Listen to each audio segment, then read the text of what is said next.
me. So I started recording right now. Awesome. Yeah, let's do so.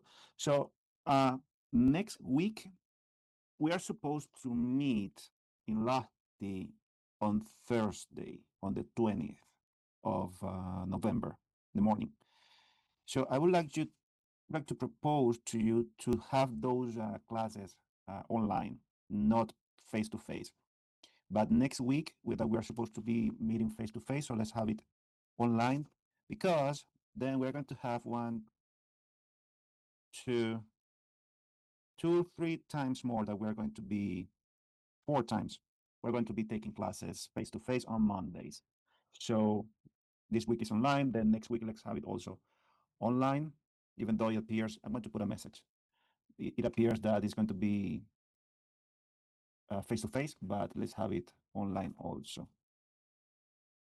Let's do so. And then we will record it also and put it online so you can take a look at it.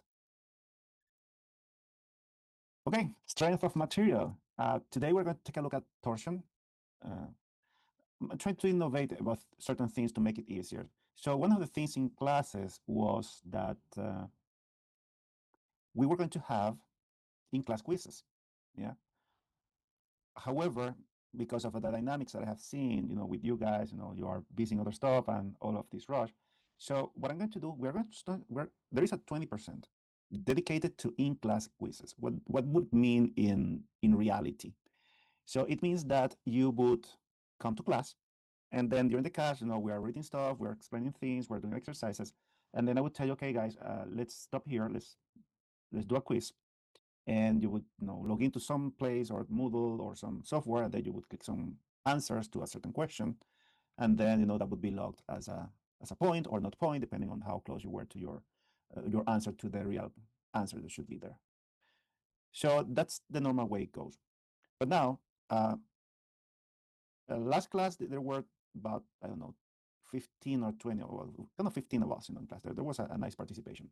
But what we're going to do, we're going to still have some in-class quizzes, but it's going to be on another shape. So this is the Moodle page for strength of material.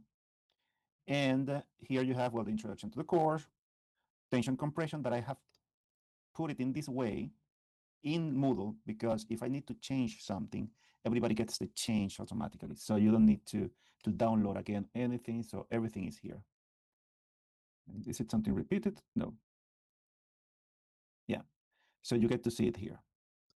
By the way, this is supposed to be the student's view, so you should be seeing exactly this.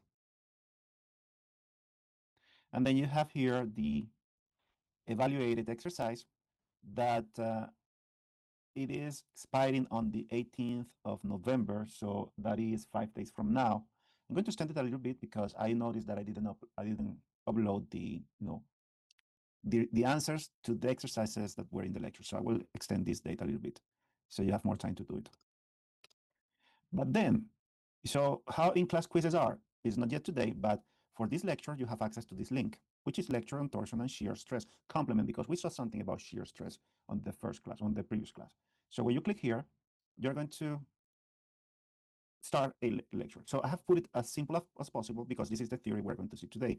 So at home, what you're going to do next week, you are going to go over this lesson. I will send a message also. And then after the lessons, it's going to be a quiz, kind of something that is related to the lesson. So you review the lesson, you take the quiz, a few questions about theory and stuff. And then that's what we're going to call for ourselves inline quizzes. This is the way we're going to do it, instead of doing it on spot, kind of releasing the anxiety for that that you have some sort of exam in classes. But so this is the way we're going to do it. We're going to shift it. It's kind of you at your own pace. You're going to be at home. You're going to check it. I say, okay, now I want to make the quiz. You answer your questions there. What is it? Is multiple choice question answer there. Any questions, guys, so far? So you don't need to be present, taking the class face to face or online to have access to those 20% that I'm going to evaluate as these small quizzes. So you don't need to be here.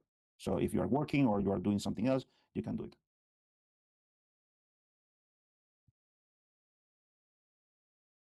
Awesome. So today we're going to take a look at torsion. I'm going to present it right from the screen here, and we can make it a little bit bigger. Yeah. And torsion is not something that you usually even see or want to see in static buildings construction. There might be torsion. And actually, when you calculate things in construction, you check for torsion, for warping. And we're going to see what warping is.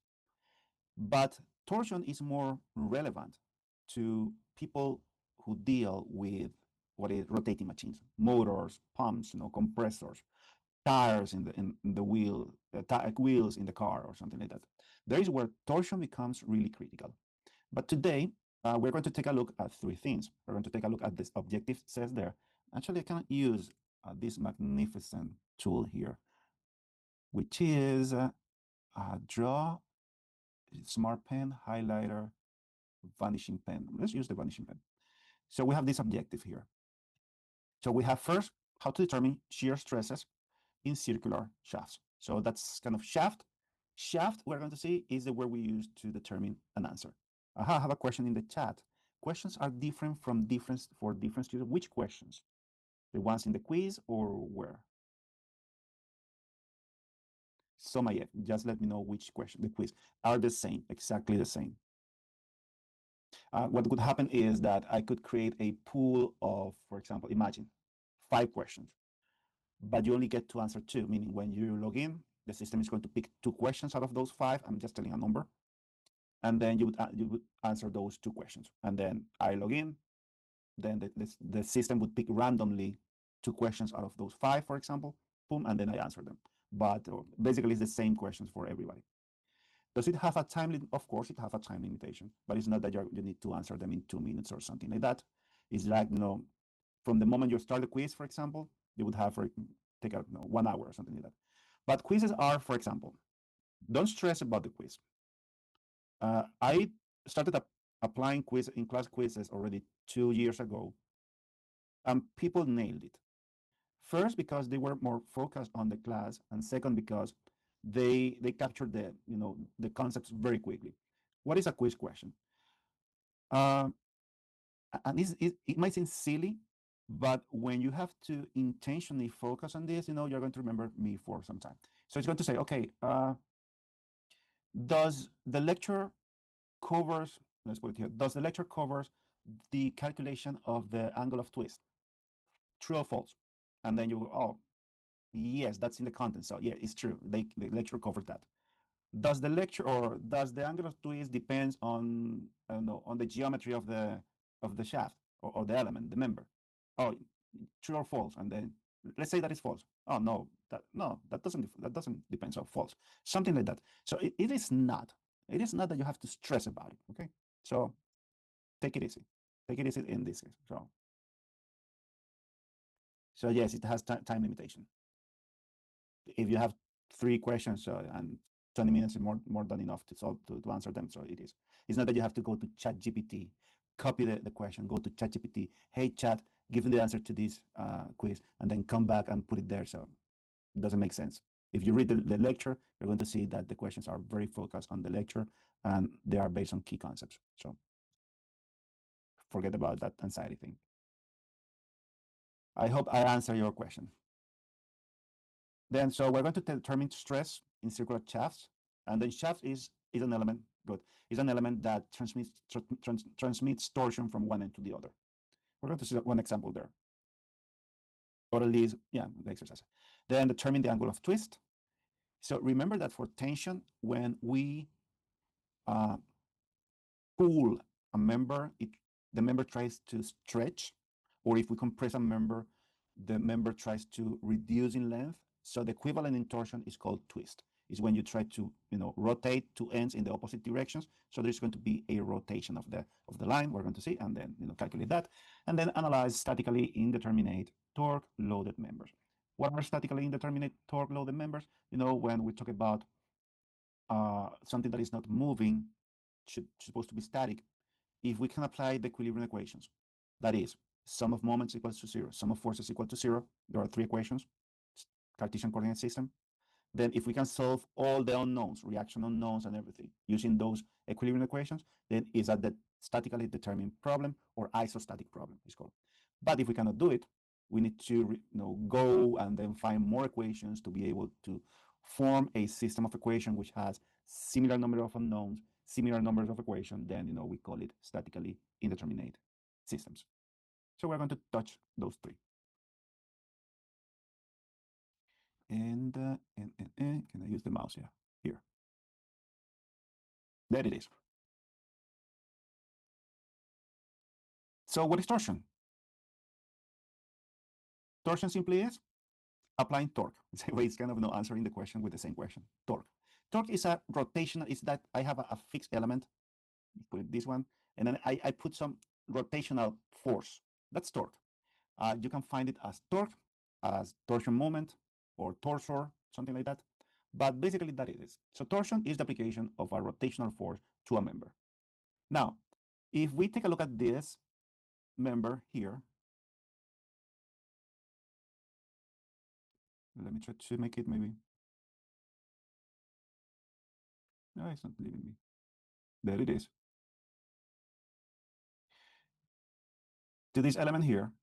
So this is the member shaft. This is a shaft because it has a round section.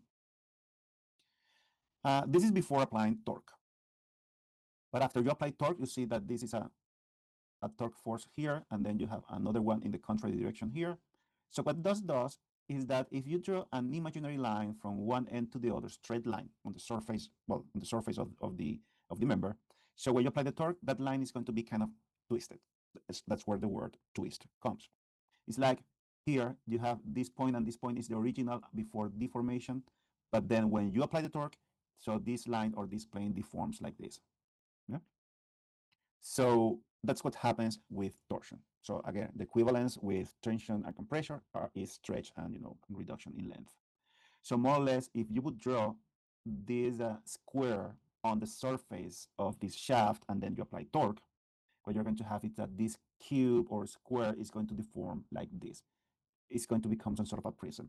But in circular shaft, circular members, circular section members, there are some interesting characteristics that are happening. And we, as I mentioned here, as good engineers, we don't know everything that's not anything. We don't know everything that's happening there. So what we do is that we assume things. And in this case, we assume for torsion, for the derivation of the equations of torsion, at least level, that first, that the deformation is elastic and linear. What does it mean that deformation is elastic? Well, remember the curve? Is it so, well, is that, what is this? Spotlight?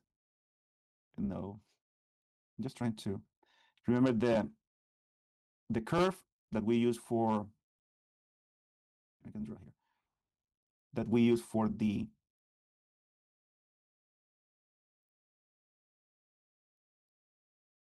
uniaxial test, where this was stress and this was strain. So what we're saying here is that hey, whatever we do, whatever forces we apply to our system, what's going to happen is that we are never going to exceed another beautiful color here, this area here. And that is elastic because it doesn't cross the yield stress limit here. Because remember that if we cross it, then it becomes a plastic deformation, meaning it doesn't come back to the original shape. So what happens here is that we say, you know what, we are going to work only in this region here. And it's linear because the linearity of that curve there, this direction there. So we're going to assume that. And we can do it as engineers because we say, you know what, from the unlimited amount of cases we can have here, or number of cases we can have here, we're going to work only with those where deformation is plastic and linear. Which, again, for the question about the quiz, this is a good example. For example, I can ask, what are the assumptions made in the lecture about dealing with torsion, for example? The deformation is elastic and linear, click it. The other one, click it. Well, I give 5 options, you click 2 of them, and that's it. So this is the type of things you're going to get in the quiz. Now, the second assumption we're making is that plane sections remain plane and undistorted. It's like, what does it mean in reality when you read this? Well, you see this.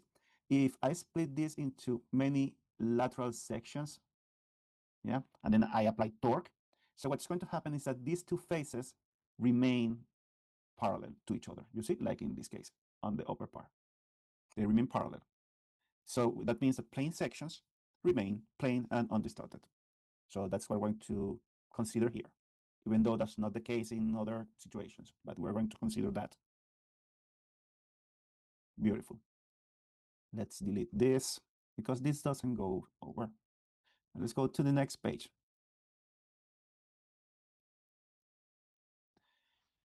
What are the effects of torque? Well, torque, the equivalent in tension and compression is that when you apply a tensile force or a compressive force, you're going to have a normal stress. Yeah.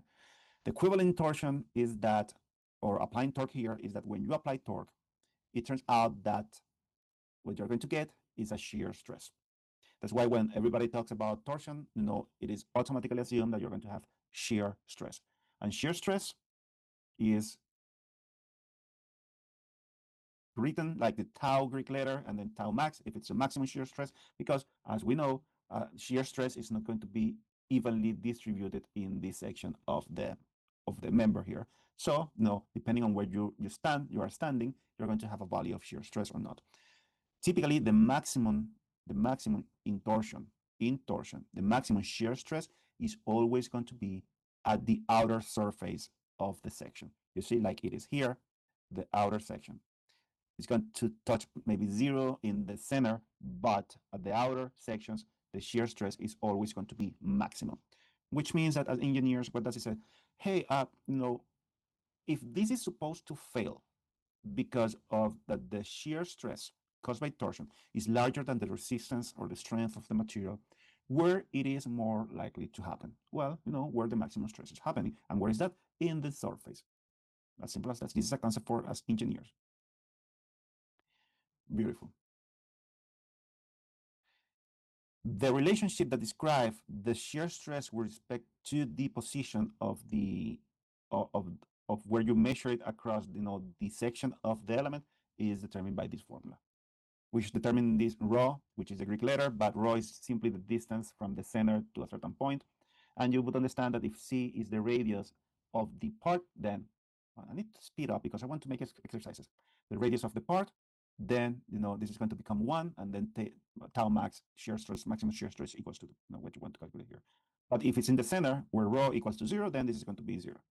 That's what's going to happen there.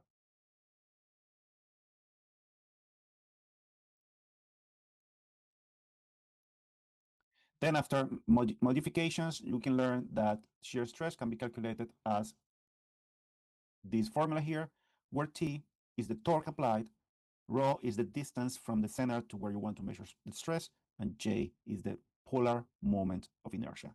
That, for the two cases we're going to be working here, for circular solid shaft, we're going to have that this is the formula, pi divided by 2 times the radius to the power of 4.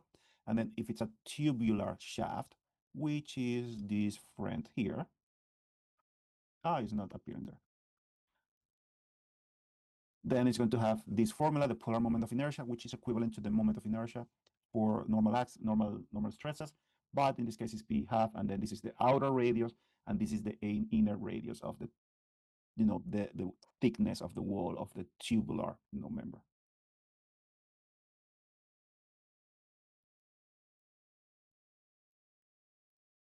When I zoomed in, so this happens. But when things fail by torsion, for example, this is a transmission shaft from a truck or something. So look how it just gets destroyed. And then when a wooden member fails by torsion, so this is how it looks like.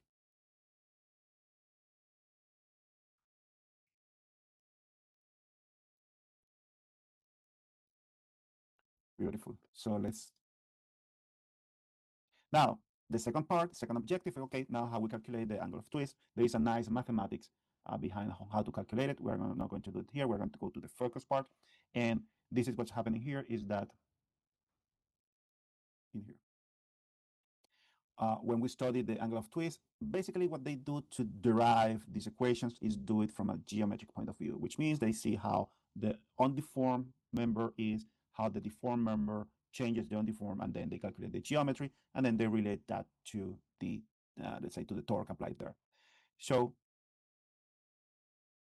if you want to calculate the twist, that angle that the shaft rotated with respect to the original form, so this is the way to do it. And for sure, if you have a shaft like this, let me put it down a little bit more.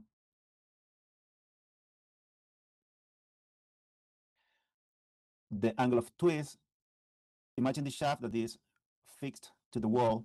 So the angle of twist, what's going to happen is that it's not going to have the same value across the whole length of the shaft or the member.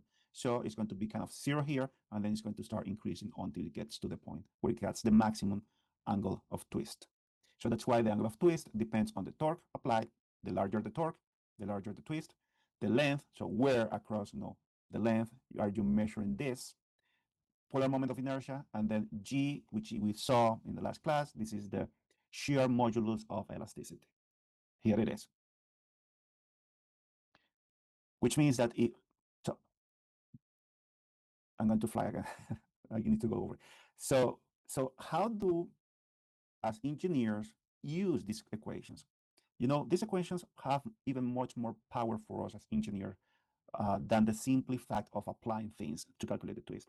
Because one type of engineer is the type of engineer that comes here and says, oh, I need to calculate the angle of twist. Give me the torque, give me the length, give me the polar moment of inertia, and give me the shear modulus of elasticity. All the ingredients of the formula. And boom, you calculate that. The other type of engineer is the engineer who faces the problem of, hey, the angle of twist of this is too much. How can we improve it or reduce it? And then the engineer comes to the formula and says, okay, let me check. So one way to reduce the angle of twist is by reducing the torque. Can we reduce the torque? He asked. I said, no. The torque, it is what it is. Can we reduce the length? No, it is what it is. Can we change the material, which is represented by the shear modulus of elasticity? Well, no, we cannot change the material. The material is what it is. Well, the only thing we can do to reduce the twist is to increase the polar moment of inertia. And to increase the polar moment of inertia, we need to increase the size of the member. So by looking, whenever you get a formula in your studies, that formula not only conveys the way, gives you the way to calculate things, but also gives you the way to modify things to your advantage or to what you want. If you want to decrease the twist in this case, well, you have 4 different ways to do it because you have 4 different variables you could touch. So this is the message here. But again, coming back, so this is the way you calculate the twist.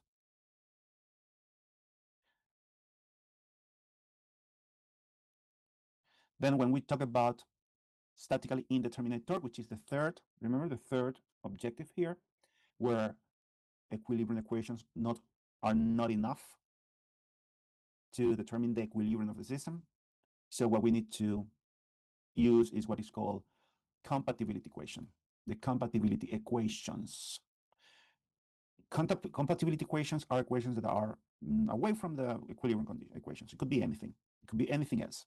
But that's an equation that uses the same unknowns that you have in a very known way. And this is a very nice structure. So the compatibility equation is something, I'm talking about that you use that uses the same unknowns that you are dealing with, but you use it in a very, very known way. For example, you know how much is going to extend, how much is going to increase the temperature. We're not just talking about several fields here. But in the case of torsion, what we basically do is that we judge, say, hey, in this indeterminate case, where the deformation of several parts is the same. Because if I know that the deformation is the same, then I can use, that's my known, and then I can use it as a compatibility equation to apply the equilibrium equations. So this is the way we do it. Because in the end, what we're doing is just simply forming a system of equation of n number of equation and n number of unknown. So same number of unknowns, same number of equation, put it together and solve it. This is what we're going to do. For non-circular shafts, we're going to touch actually very much, but what's happening here is that the importance of this section is that when you want to deal with non-circular shafts, so what people have done, or engineers in the past, is that they have calculated some sort of equivalent section, meaning that they try to relate, for example, the square section here with this round section. And they try to measure, well, if I had a member with a square section, so the area, the equivalent area to a circular area is, there are different ways to do it. And then they use the equivalent section for the torsion problems. That's kind of the way they have looked at these issues. However, one of the things that happens in non-circular sections like IP beams, IPE beams, these beams that we use for construction, is that when you apply torsion or they're subjected to torsion, it's not that the plane sections remain plane, like in the assumptions we did previously, but something is going to happen to the section. The sections no longer remain plane. So then a couple of phenomena occur. So one is called warp, which is distortion in the ends of the elements. And then the other thing that can happen is that it buckles. Buckling means that if you have a straight shaft or a straight, non-circular member, and then you apply torque, what's going to happen is that this is going to deform like this. Even though there is no any loading applied in the middle, when you apply torque, it's going to deform like this. So that could happen. And then twist in a very oddward way. So that's why what you're going to see is that in situations where torsion is very critical, so what happens is that members section are selected to be circular, preferably, because you don't suffer from many of the things, or try not to avoid them. Question for the quiz could be, and we're going to do fine. Then this is something I wanted to put there because it makes a big difference if your circular tube, when we talk about a tube, we talk about a member that has an inner wall thickness, a wall, is not solid. So it's very different if the ends are without any cover, or if we have some sort of plate inside of that. So if that happens, then you're going to have a very, let's say, a different behavior, where if you want to calculate the average torque, it's going to be this one. Shear flow, I didn't know why, well, I knew at the moment why I wrote it here. It's not going to be of key importance to you. That's what I want to say. It is important, but it's not going to be of key importance to you. Basically, what it measures is some sort of type of shear distribution in the area. And then the angle of twist, based on a closed integral, which we're not going to do here. But just to let you know that if you have an application where a tube is subjected to torsion, it makes a big difference if you weld, for example, a cap here. That's a plate, and support the sections here. It's going to behave totally different. You see, you don't need to know everything, but you need to know the core concepts. And that is it. Well done, you did it. But we're going to have some quizzes after that. I will let you know when. Any questions so far? And you have the menu here where you can go to places and stuff and see the formulas. If no questions, I'm going to share another. I hope that this time this software works, because last time it failed. Well, I failed tremendously when I was with you guys. So let me, stop share. I have a question here. It says that all formulas are important for each section.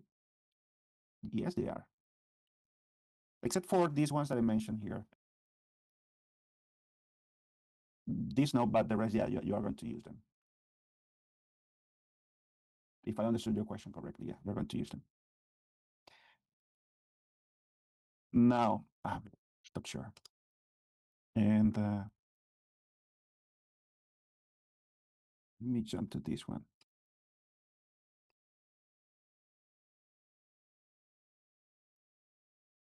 Jump to this, and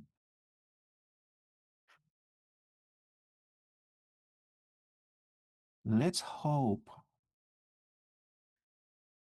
block path. Give me just a minute. I'm trying to organize things here.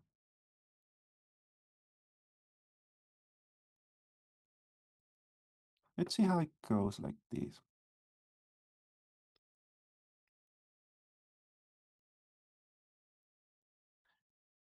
Let's see if it looks good.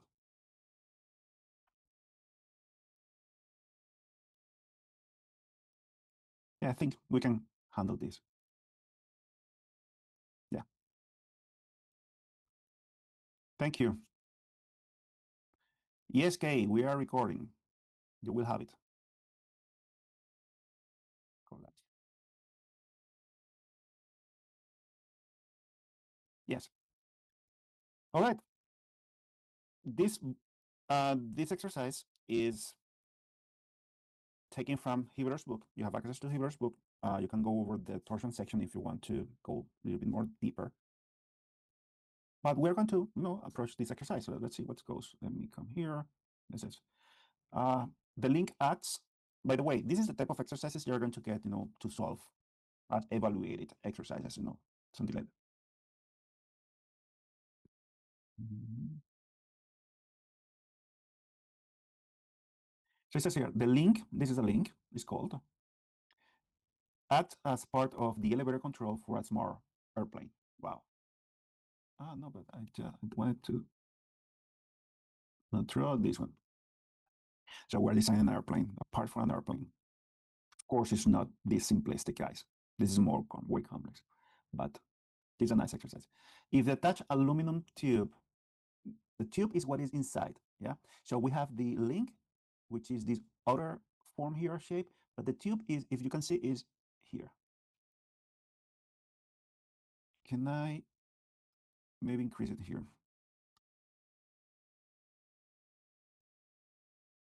Perfect. Yeah. If the attached aluminum tube has an inner diameter of 25 millimeters, yeah, so this one here, and a wall thickness of 5, so we're talking about a tube, not a solid member, but a tube.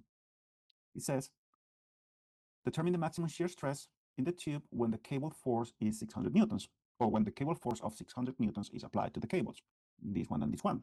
Also sketch the shear stress distribution over the cross section. All right. So let's take a look at it. So what's the first equation we should draw in to note here? And then we will try to do it in here. Here it is. So we know that the maximum, you can take notes, you can start doing it with me, following up, because if you get to do it right now, when you get the evaluated exercises, you're going to nail it. So maximum shear stress, you know that we can calculate it using the formula that we have in the lectures. You can be looking at the lectures, but I'm going to use the static formula here, and it's going to be this tau max.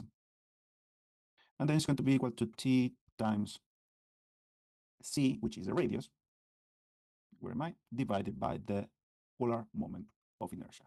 That's the one that we need to use. And let me just be gentle and then use this polite, because this is J uppercase. Yeah? Then if I ask you, calculate the maximum shear stress, so the first thing you need to calculate is the torque. What's the radius where you want to calculate it? If it's the max, guys, if we're talking about the maximum shear stress in this tube, where do you think it's going to be located? Because let's remember that the shear stress varies from the center to the outer. So is it going to be the center? It's going to be where? So, and we need to calculate the polar moment of inertia. Yeah. So let's start with the first thing. Let's start, well, tell me what's the torque. Calculate the torque. And I think I want to, let me change the size of this because I want to put it very 22. So it's a longer page. So it's okay, what's the torque? Well, I know that the link is acted by two forces, 600 newtons and 600 newtons, at an equal distance of this. So it's basically calculating each moment, the moment caused by the torque caused by each force, and then adding them up. Yeah. So, but this is a special case of torsion. Actually, this is called moment of a couple, because a couple is when we are applying the same force at the same distance from the center. That's called couple. And when you have a couple, then you know exactly what's the torsion applied to it. So in this case, I'm going to have the torque calculation. Let's put it like that. Oh.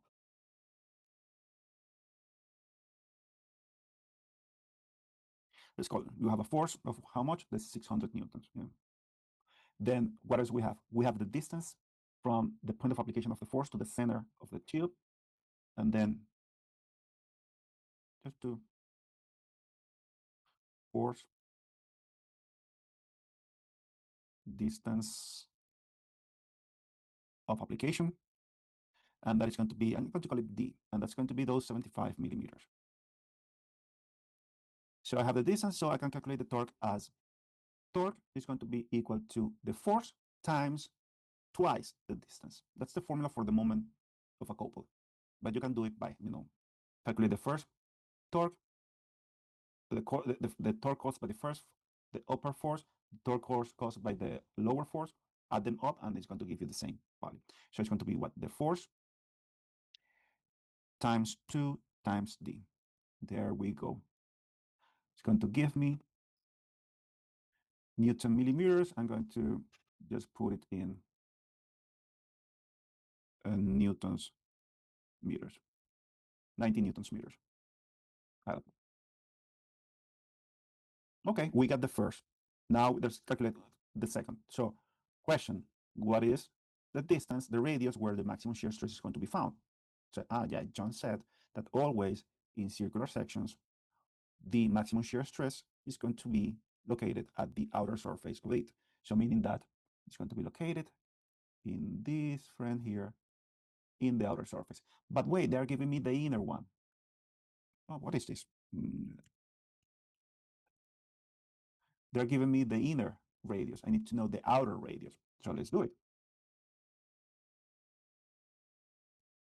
Let's put this nicely, kind of bolded for calculation, radius of calculation. Let's put it like that.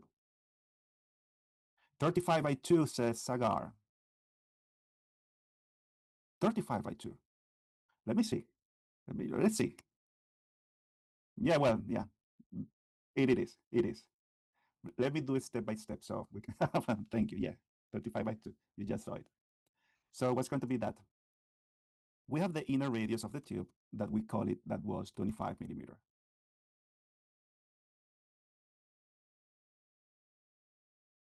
You are correct.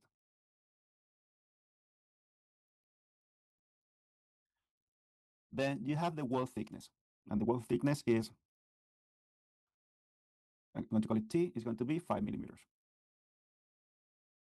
We're doing fine. Then how much is going to be the outer diameter? Well, the outer diameter is going to be the inner diameter plus wall thickness here plus wall thickness here. So it's going to be inner diameter plus 5 plus 5. So come back here.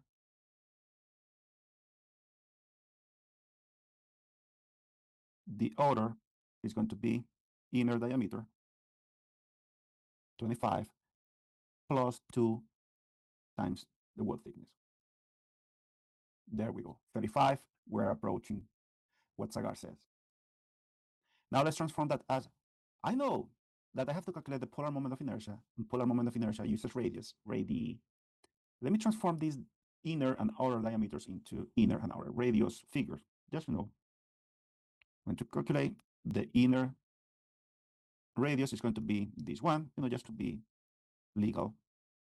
And then the outer radius is going to be, boom, here we're going to approach what my friend said there. This one divided by 2. There you go, 17.5.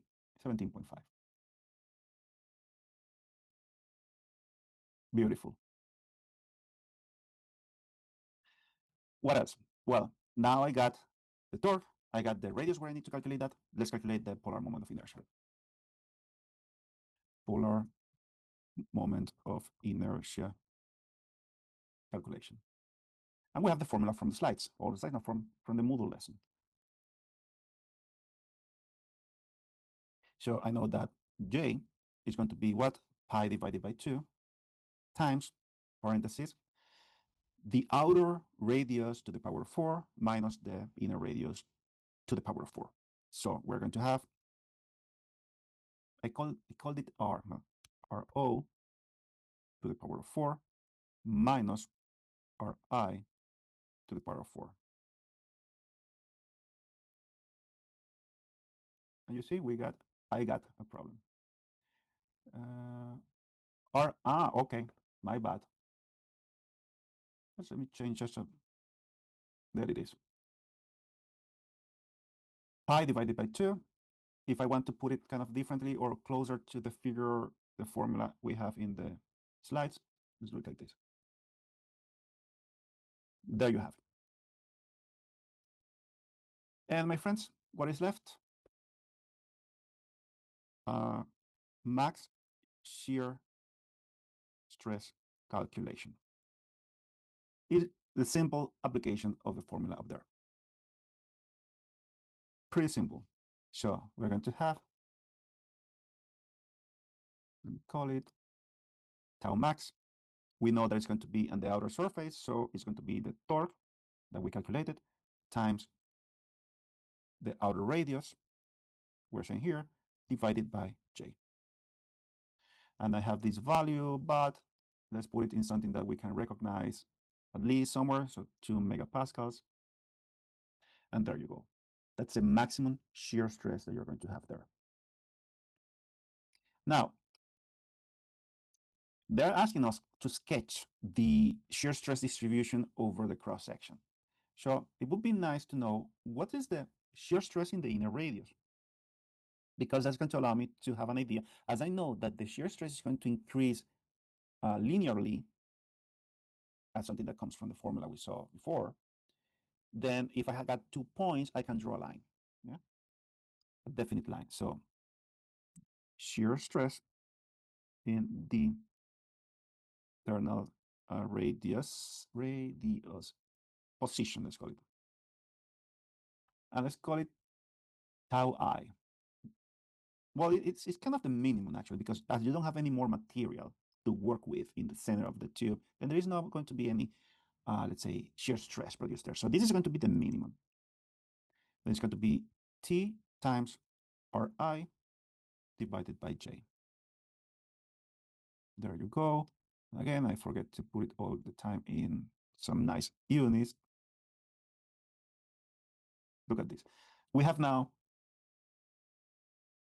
the maximum shear stress at the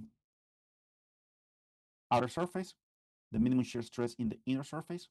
So now, if I have to sketch this, I'm going to grab the pen. Let me draw a shape like this. Boom.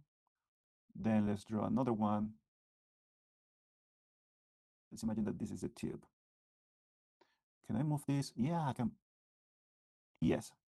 Oh, this is awesome. Yeah, so this is the tube. I want to be fancy and I want to draw some lines here, dark gray, and I want it to be straight line, something like this. So this is one axis. This is another axis. Let me just put it a little bit better, like this. Oh, it's twisted. Then how it's going to be the, if I'm not talking, it's because I'm concentrating on picking things here. So the shear stress, I know that this is going to be my maximum shear stress. And here is going to be my minimum shear stress, like this, something like this. Let's imagine. Then this is going to be like this, and this is going to be like this. And so here you see how the shear stress is going to increase. No, I want to fix the one vanishing. This one, and this one. Where this is tau max, and here is tau min. This is the way it goes. And that is it. And that is it. Any questions? I'm leading because I want to jump to the other exercise. But it's pretty straightforward. Go with another one.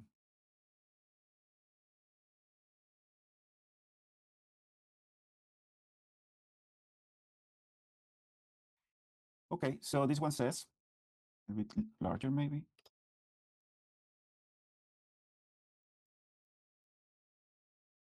Yeah. Says the storage shaft is fixed to the support at C.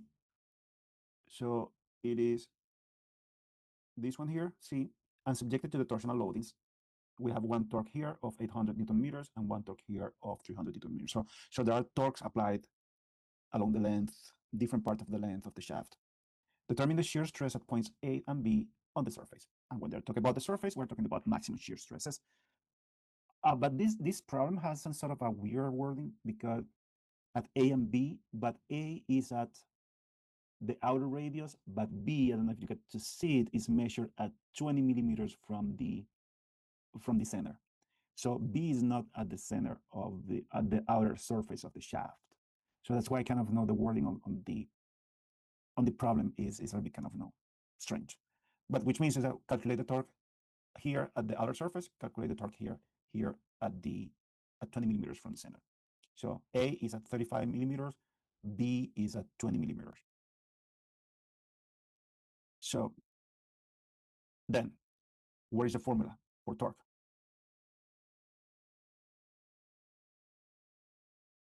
So at here, distance is the one that we get. We already know. And let's call it now not torque max, but just torque, and that's going to be equal to T times C divided by J. Again, not being polite, J has to be uppercase. And I need to put it maximum because C is going to vary, so whatever it happens. So which means if I need to give an answer to this, I need to know how much is the torque, how much is the radius where I want to calculate the shear stress, and then the polar moment of inertia. Now, talking about the polar moment of inertia, we know that this is a solid shaft. There's a formula for that. That shouldn't worry me at all. However, when we talk about torque, how do we handle that we have 800 Newton meters at one point and 300 Newton meters at another point, and they are contrary, if you can see the figure here. So if I draw a diagram, torque versus length of the shaft going from A or from the end to C. So I'm going to have two axes here. Torque, then length. Then this is where C is going to be here. And let's call this point D. It's a weird nomenclature, but not bear with me. So what's going to happen is that at D, torque is going to have a value of 800 Newton meters, like this. Here, Newton meters. But when it comes to B, there is a counter torque of 300 Newton meters, which means that those 800 Newton meters are going to be reduced by 300 Newton meters. It's like you're pushing something and somebody in the middle is opposing you, and not fully, but opposing you. So then your force gets the effectiveness of your force gets reduced because of the other person is just pushing you back. So this is going to be reduced 300 Newton meters, and it's going to continue all the way up to C, where the wall takes all the remaining torque. So this one here, this here, well here, goes down to 500. Makes sense. Why is this important? Well, because point A is subjected to, we have here A, and we have here B. A is subjected to 500 Newton meters, and B is subjected to 800 Newton meters. There is no workaround here. So I have to delete this diagram, because if I move this, let's say, if I move this, so this is not going to stay in place because this is drawn on top of a layer. So, but which means that what I can do here is say, well, let me write down right now what are the value of the torque. So I know that for A, the torque is going to be 500 Newton meters. And for B, the torque is going to be 800 Newton meters. There it is. And we found out that because of the diagram. So well, it was not that straightforward, but we got it. Let me delete this one here because maybe I can keep the other ones. Okay, I got T for both points. Now let's get C for both points. So radial position.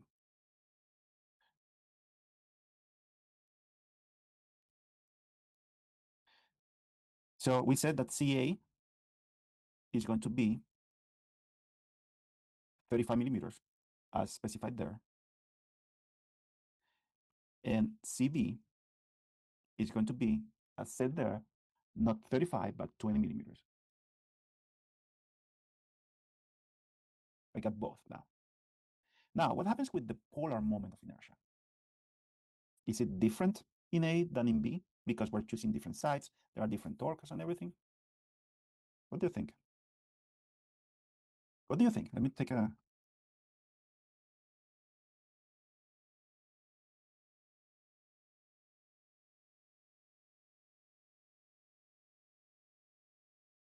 The polar moment of inertia depends on the geometry alone of the element. So if there is no change in geometry, the polar moment of inertia is going to be the same for both cases. So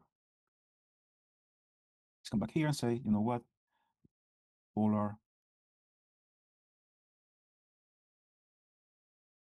calculation.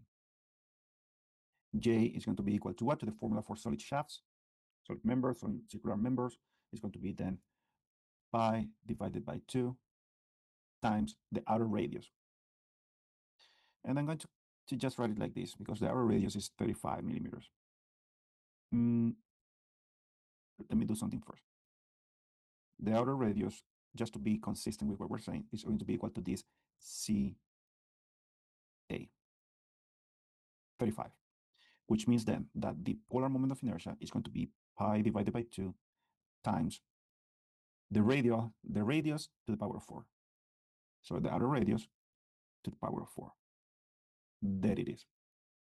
Long, the large value there. And now let's find out what are the values for both cases. So torque, shear stresses, shear stresses at A and B. So then let's go with A. Shear stress at A is going to be equal to the torque at A, yes, times the radial position at A, which is this one, yeah, divided by the polar moment of inertia. And how much is that again?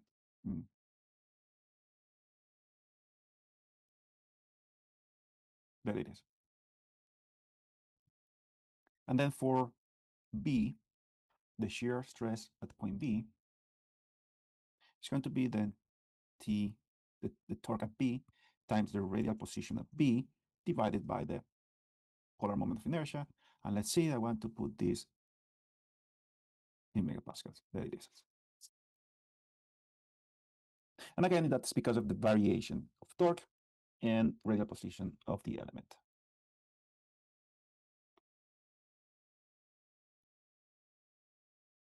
If everything fits there, there it is. That's the whole problem. Shift, if I press Shift command.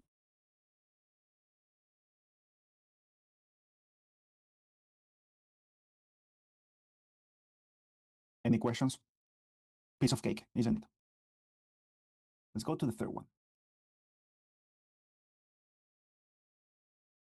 And I need to delete this.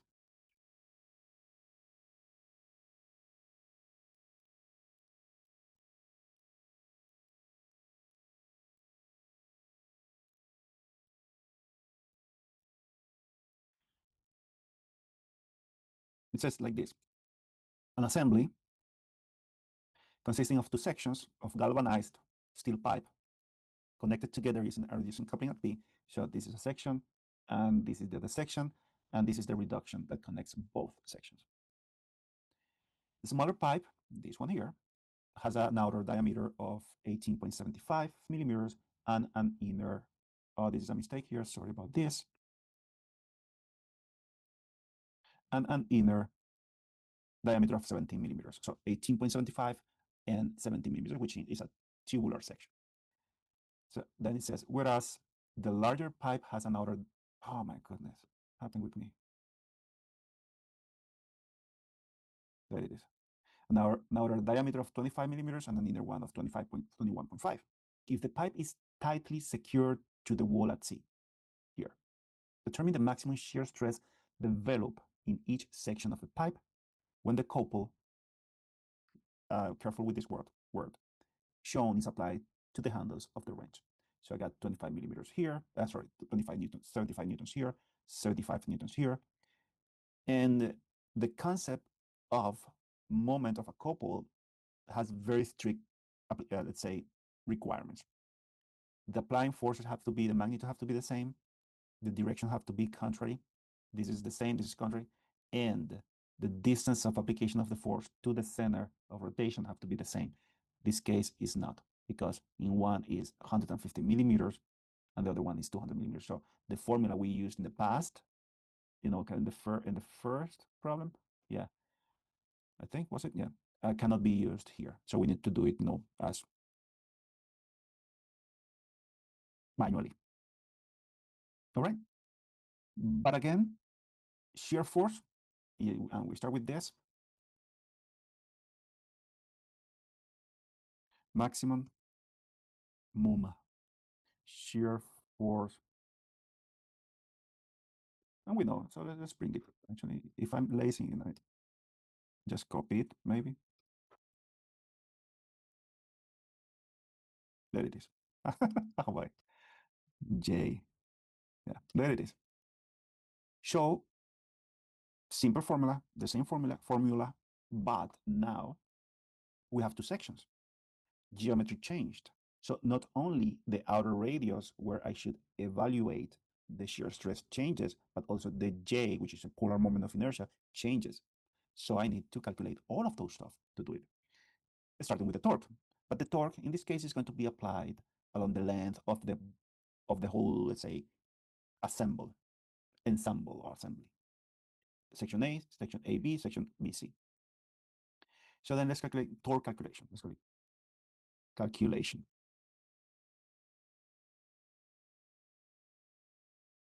Simple calculation of torque. I'm going to call it T because it's going to be applied to the whole assembly. So no need to differentiate them. So it's going to be what? Well, I need to take into account the two forces. So let's do it like this. Let's just design the force applied to both sides. It's going to be 75 kilonewtons. Let's define the first distance, which is the one that is more away from us. Let's call it D1. And that's going to be 150 millimeters. And let's define also the other distance, which is the closer one to us, and that is D2, 200 millimeters. I call it F because the F is the same, but if I had different Fs, different forces, then I can call it F1 and F2, but we're not going to do it here. So the torque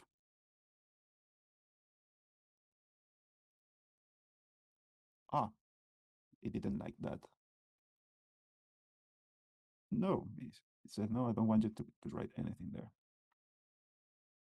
There it is. I don't know. The torque is going to be equal to what? To the force times D1 plus the force times D2. You could take, common factor the force out and add the distances. No, it's up to you. And then I want to present that in newtons per meter. Yeah, newtons per meter. There it is. 75 times 150 millimeters, 75 times 200 millimeters, give me that. So that's the torque applied to this. It would be nice to put just one line. There it is. We got the torque. Now let's find out the positions where I should be taking that. So, and for that, radial position.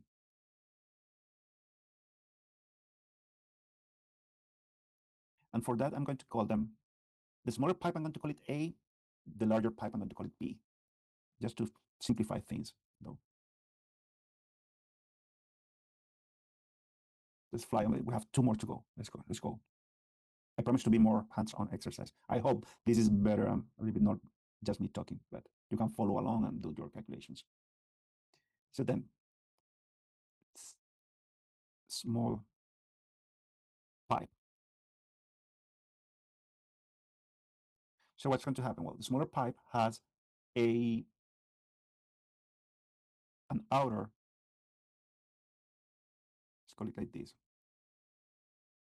an outer diameter. It doesn't like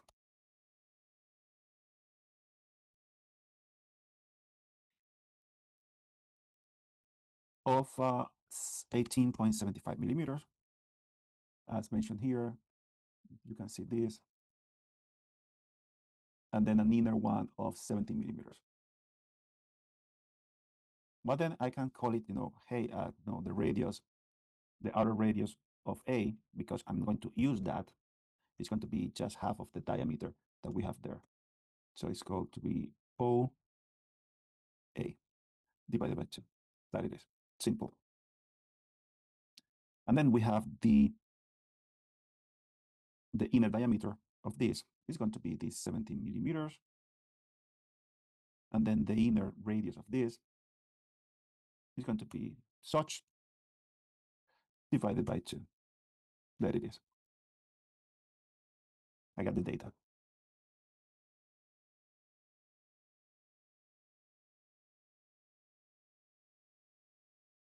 Let's go with and I know that to calculate the maximum stresses, I need to use the outer radius of this.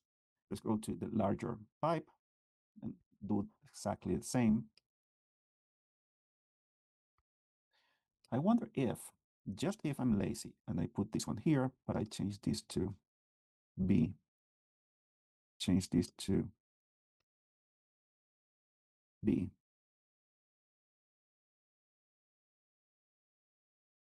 And then this one is going to be 25.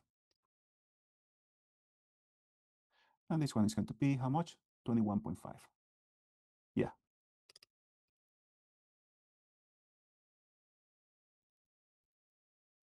I don't know if I saved time, but I just gave it a shot. Can be, let's put it like this.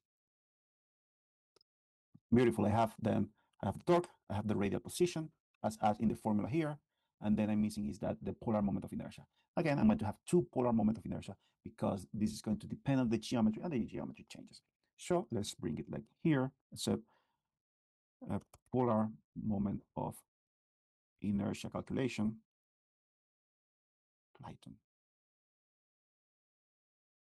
What's going to be that? Well, 2 equations for A and for B.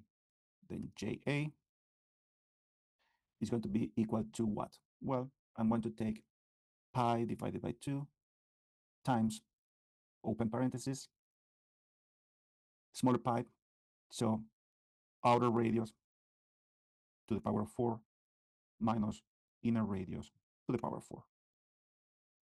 Wow. We're good. We're good.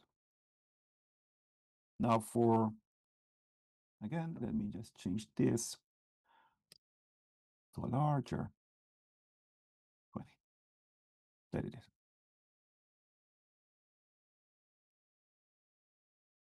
Then this is the same, pi divided by 2 times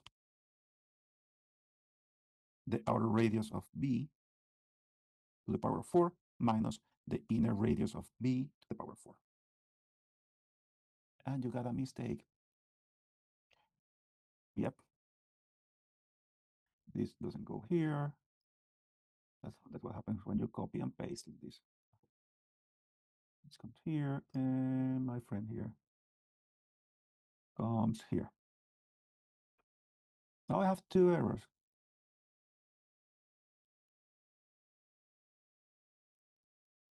Let me ask a question. The forces are in Newton, so maybe there will be different value of torque. Is it? Oh, thank you very much. Thank you. Thank you for that observation. My bad. but it's changed already. So this is okay.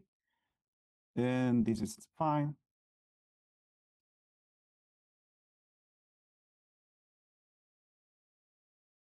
And I need to change this. And I need to change this. Thank you for that. There it is. Thank you for that. But good thing about this, if I would be doing it by hand and you tell me now, John, you got it, you're missing, you're using kilonewtons, not newtons. Oh my goodness, I'm deleting everything. But in this case, I just, come here and say, you know what? You're right. So let me just, if I had this, changes everything. But if I have this, no, you're mistaken. No, there's something wrong. So I just change it like this. But thank you. So we have everything now, isn't it? So we have the torque applied to the whole assembly. We have the, let me rush. So let's calculate the shear stresses.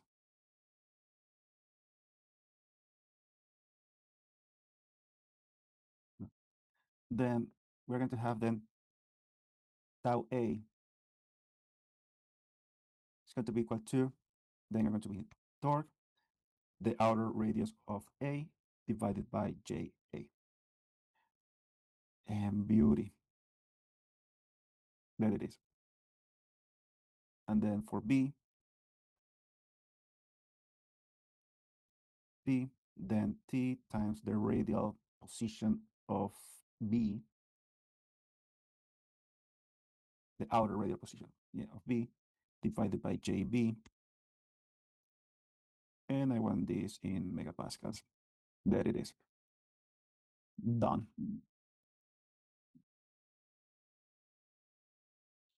We have a few minutes, so this is very nice. Well, let's jump to this one.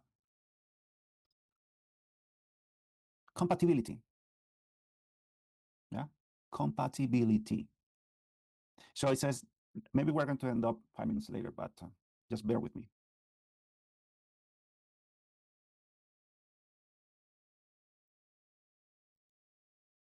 It says that steel shaft has a diameter of 40 millimeters and it is fixed in its end at A and B. So here and here. Here and here. If it's subjected to the couple, this one here, I got a question, but let me just finish this one. If this one, so it is couple, determine the maximum shaft stress in regions AC and AB, I mean here and here.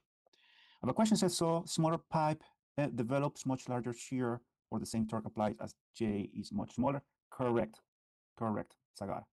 That's the correct answer. And remember what I told you about engineers leveraging the use of formulas.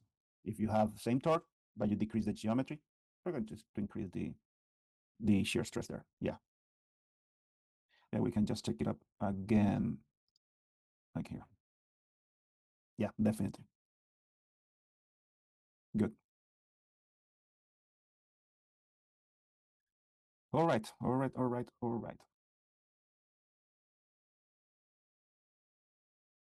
So it's a solid shaft. So let's see. The thing with this is that if I wanted to use the equilibrium equations, I cannot use it because it is an indeterminate problem. So what we need to do is then, calculate the rest of things, according to the compatibility equations. But let's see how much is the torque that is applied at at AC, and how much is the torque that is applied at CB. I have no way to calculate it because I would need to do an equilibrium, say, analysis of it. But when I do the equilibrium analysis, I notice that this is not going anywhere. I need the compatibility equation. But let's do it. So first, let me put some data. I'm going to put that the diameter of the pipe is 40 millimeters. I'm going to put that the force applied is 3 kilonewtons. I'm going to put also that in this case that the distance to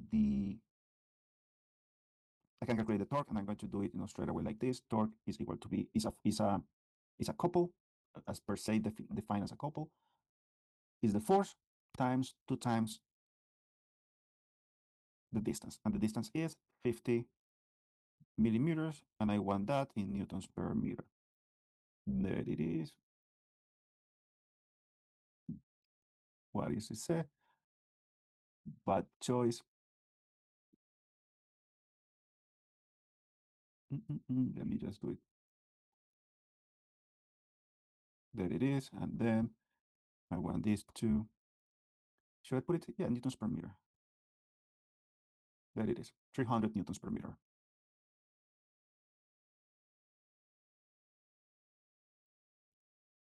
So let me put also as data key here the length AC, and the length AC is 400 millimeters. Let me put here the length CB, and that is 600 millimeters. What else I have as a data? No, that's okay. So let me jump quick because I'm going to need this and you're going to see why. So let's calculate the polar moment of inertia in this case. So the polar moment of inertia is going to be the same in both sections. So J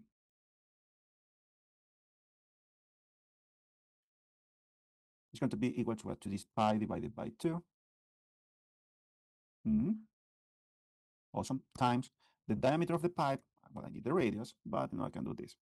Can be, let's work on there. Now here is where it comes this thing. I need to calculate combine the equilibrium equations with the compatibility equation or compatibility condition to do things, to find out how much is the torque in both cases. So this has to work. So I'm opening a solver box, which means I can solve equation, equilibrium, let's say equation. So the equilibrium equation in this case is that the torque, this one here, applied at the center, has to be equal to the resistance to torques there. What's happening? Okay, I don't know, just became dark. So that equation is that torque at A plus torque at B minus the torque has to be equal to 0. That is the condition, the equilibrium equation from statics. Sum of torques have to be equal to 0 because that's static. Now the compatibility condition is that the deformation at C here is the same for both ends, for AC and for AB. So meaning that the twist at that point is going to be equal for one section than for the other section. Yeah. So which means that I could say, well, let's write down that compatibility equation. I'm going to write like this, and that is going to be that the twist at AC is going to be equal to the twist at CB. Oh. There it is. That's a compatibility condition, that the deformation, torsional deformation here at C is going to be the same for both sections. You can apply the formula there. So I got the G, shear modulus of elasticity. And then I can say, you know what?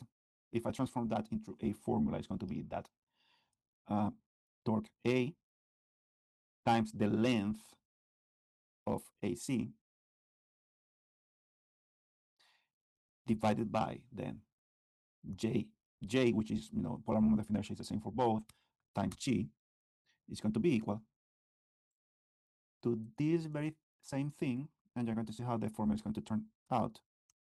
But here it's going to be B, and here it's going to be CB. Oh, I wanted to cheat, but it didn't allow me. Sorry about that. Again, TA times LAC divided by J times G.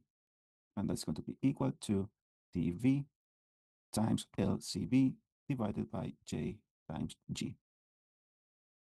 Yes, got it. Close. There it is. Then you see now that I have equilibrium equation, compatibility condition, where the twist is the same at that area. Because I'm using a solver function here within this software, it's telling me, well, according to these conditions, then you know what? The torque at A is going to be 180 newtons per meter. Torque at B is going to be 120 newtons per meter. Finally, then shear stresses, just to close this classy, it's going to be at A, it's AC. What is? It's going to be TA times the outer radius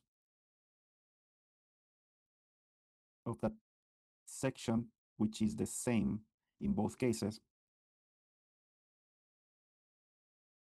We fix this, divided by J.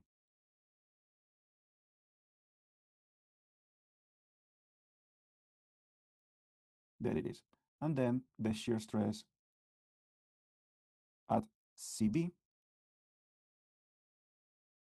it's going to be then that torque at B that we just found out because we're using the solver, times then D divided by 2, and then divided by J. Then 2 megapascals. There it is. And we are done. So this is the type of problems you should expect. Simple, but carries a lot of information. Whew. We missed, well, I missed one problem. I will give you the PDF of this. I will put it online in Moodle so you can have it, use it as a reference, and then, Any questions? If not, then let's cut the transmission now. I'm going to stop recording and we jump in. Let's start at 10:20.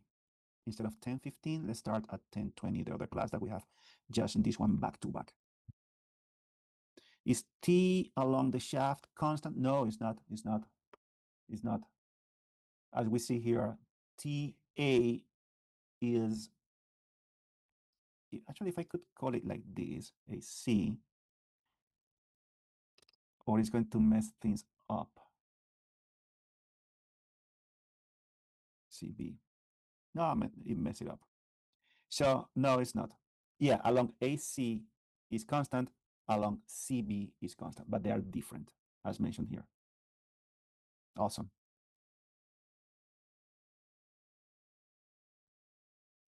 They have the same geometry, same material, and yet the torque that they are seeing is totally different. All right, but any more questions? I'm happy to answer them. You can leave it in the chat or send me, put it in an email or something. And we see at 10:20. Let's start. I'm going to stop the recording right now.